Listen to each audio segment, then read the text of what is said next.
Hello everyone my dear students, कैसे हैं आप सब। उम्मीद है कि आप सब अच्छे होंगे।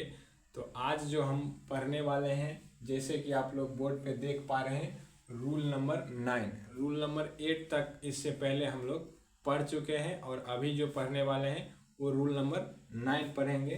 तो चलिए बिना देर किए रूल नंबर 9 को शुरू करते हैं। जब वाक्य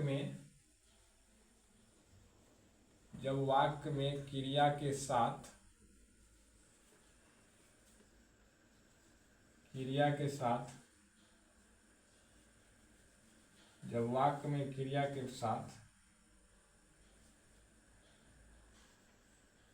ना पढ़ सकता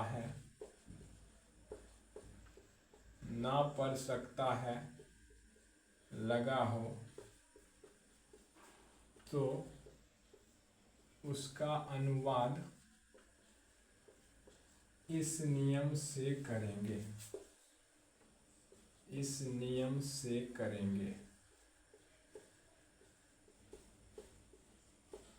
तो नियम क्या है? नियम जो है हमारा subject plus may plus have plus to plus V1 plus object. Subject plus may have to plus V1 plus object, ये हमारा रूल नंबर 9 है। और इसको पहचानने का जो तरीका है, ना पढ़ सकता है। तो एग्जाम्पल करते हैं। तुम्हें मुझसे मिलना पड़ सकता है। तुम्हें मुझसे मिलना पड़ सकता है। तो यहाँ पे लास्ट में क्या आ रहा है? ना पढ़ सकता है। तो इसको कैसे ट्रांसलेट करेंगे? सब्जेक्ट क्या है हमारा? सब्जेक्ट तुम्हें यानी कि यू। सब्जेक्ट क्या हो गया? यू। और उसके बाद क्या लगा देंगे? मे। उसके बाद have to. You may have to, यहाँ तक सेम ही रखना है। उसके बाद वर्ब क्या है? मिलना वर्ब है। तो मीट किससे मिलना वर्ब है? मुझसे। तो meet me.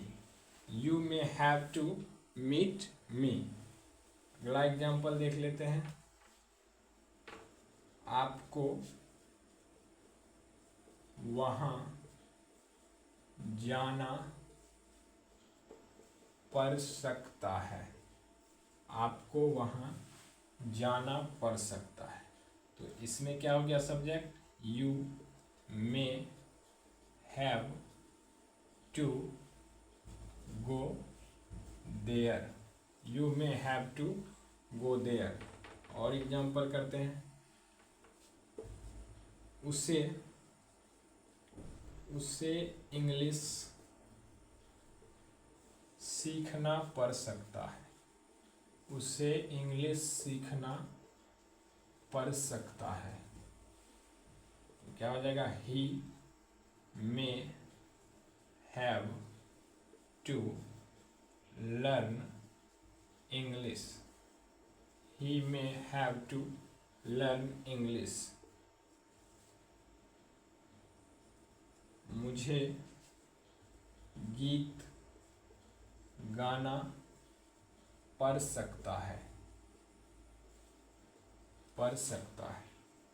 I may have to sing a song. गीत गाने का इंग्लिश क्या होता है? Sing a song. तो ये हमारा रूल था, एक बार रिपीट कर लेते हैं। रूल नंबर 9, जब वाक्य में क्रिया के साथ ना पढ़ सकता है लगा हो तो उसका अनुवाद इस नियम से करेंगे।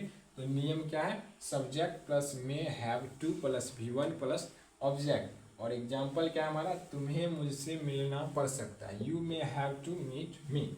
आपको वहाँ जाना पड़ सकता है। You may have to go there. उसे इंग्लिश सीखना पड़ सकता है। He may have to learn English.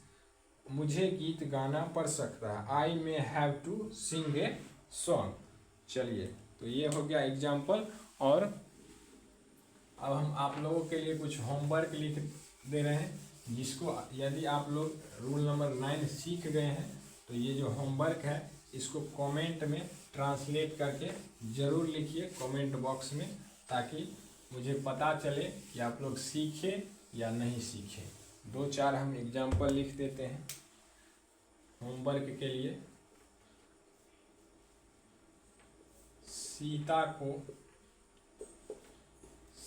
को स्टेज पर या मंच पर नाचना पड़ सकता है। सीता को मंच पर नाचना पड़ सकता है। इसका अनुवाद करके आप लोग कमेंट बॉक्स में लिखिए। मुझे क्रिकेट खेलना पड़ सकता है।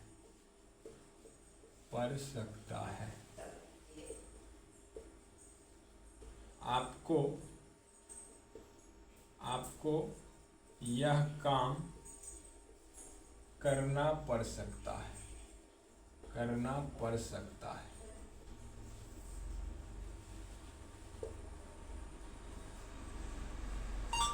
राम को रावण से लड़ना पड़ सकता है। तो इसका अनुवाद करके यदि आप लोग रूल नंबर 9 को सीख गए हैं, अच्छे से समझ गए हैं, तो ये जो 4 वाक्य दिए हैं इसका अनुवाद करके कमेंट बॉक्स में ज़रूर लिखिए। यही था हमारा रूल नंबर 9। एक बार देख लीजिए या फिर स्क्रीनशॉट ले लीजिए।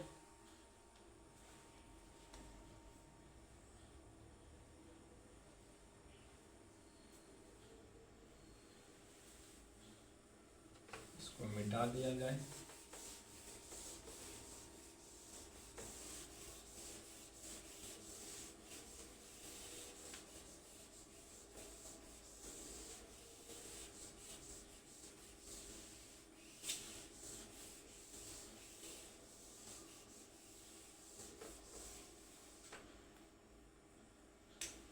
अभी हम थोड़ा सा चर्चा करेंगे, मात्र 2 मिनट, इंग्लिश के महत्व के बारे में।